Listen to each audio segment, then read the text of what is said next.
जमान मुगल से मजीद जान लेते हैं। जमान मुगल बताइएगा, महफूज शुदा फैसला सुना दिया गया।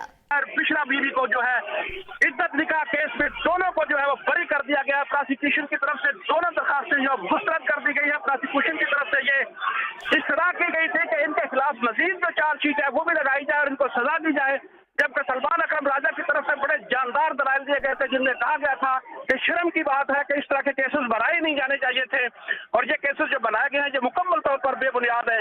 सलमान अकरम राजा के दलाइल के बाद अदालत ने फैसला महफूज किया था जो भी सुना दिया है। इमरान खान और बुशरा बीबी दोनों को बरी कर दिया है। जी जमान, ये भी कहिएगा कि इस वक्त वहां पर क्या सूरत हाल देख रहे हैं, क्योंकि कारकुन बहुत बड़ी तादाद में जमा हुए थे। अदालत के मनाजिर से मुतालिक भी बताइएगा। जी बिल्कुल, इस वक्त है पीटीआई की लीडरशिप यहाँ पर मौजूद है, कारकुनान मौजूद है और खोसा साहब जो उनके सीनियर वकील हैं, सलमान अकरम राजा है, लोगों ने उनको अपने कंधों पे उठाया हुआ है और खवातीन और मर्द कारकुनान जो हैं इस वक्त इमरान खान और बुशरा बीबी के हक में नारेबाजी कर रहे हैं और तकरीबन 1000 से ज्यादा ऐसे कारकुनान हैं जो इमरान खान और बुशरा बीबी के हक में लगातार नारेबाजी करते हुए पीटीआई के लीडर्स को अपने कंधों पे उठा के नारेबाजी कर रहे हैं। जी